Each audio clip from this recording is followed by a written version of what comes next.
Hello everyone. तो आज मैं आपको कुछ हिंदी की कहानियाँ सुनाने वाली हूँ। तो इस कहानी में हम मनुष्यता के बारे में बात करने जा रहे हैं। तो चलिए देख लेते हैं हमारी पहली कहानी क्या है। तो सबसे पहले हमारे पास राजा रंतिदेव, इन्होंने क्या किया था, इन्होंने कुछ दिनों का व्रत रखा हुआ था। और व्रत रखने के बाद जिस दिन इन्होंने ये खोला था व्रत अपना, तो उस दिन ये बहुत भूखे थे। तो उसी वक्त कोई मांगने वाला, मतलब जिसको भूख लगी हुई थी या फिर उनसे मांगने आ गया खाने के लिए। तो फिर उन्होंने क्या किया, इन्होंने अपने आगे रखी हुई खाने की थाल भी वो उस भिखारी को दे दी थी, क्योंकि उसे भूख लगी हुई थी और इन्होंने भी बहुत दिनों का व्रत रखा हुआ था, इसलिए इन्हें भी भूख लगी हुई थी।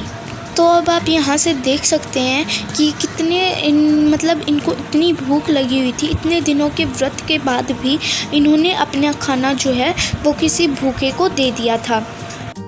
तो अब जो दूसरी कहानी है वो है महावीर दानवीर कर्ण की। इन्होंने क्या किया था, ये सूर्य के पुत्र माने जाते हैं। तो इनके जन्मजात से इनके ऊपर एक कवच था।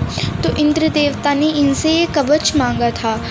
तो फिर ये दानवीर थे, इसलिए इन्होंने अपना ये कवच भी इंद्रदेव को दे दिया था, जो कि इनकी मतलब स्किन के ऊपर बिल्कुल शुरुआत से ही था। तो आप देख सकते हैं एक तरह से इन्होंने अपने शरीर की चमड़ी को ही दान कर दिया था, क्योंकि वो इनको बर्थ से ही था इसलिए।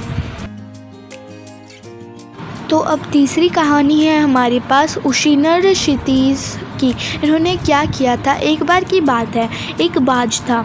तो उसने एक कबूतर को पकड़ा हुआ था और फिर वहाँ पे उशीनर जो राजा थे, तो फिर उन्होंने क्या किया, वे उस कबूतर को बचाना चाहते थे।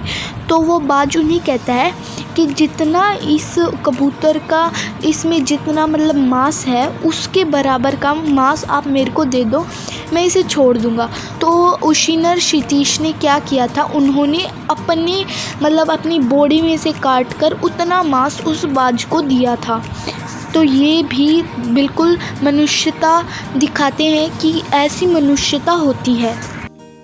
तो हमारे पास अब चौथी कहानी है महर्षि दधीचि की। इन्होंने क्या किया था, एक बार की बात है, ईश्वर इनसे इनकी हड्डियां मांगने आए थे, क्योंकि एक राक्षस था, उसका अंत केवल इन्हीं की हड्डियों से द्वारा निर्मित किसी वज्र से हो सकता था।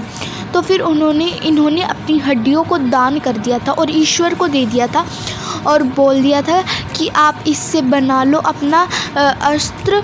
तो इन्होंने अपनी हड्डियां तक दान कर दी थी। तो ये हमें बताना चाहते हैं कि उदार और परोपकारी हमें होना चाहिए, और मनुष्य वही होता है जो मनुष्य के लिए जीता है और उसी के लिए मरता है।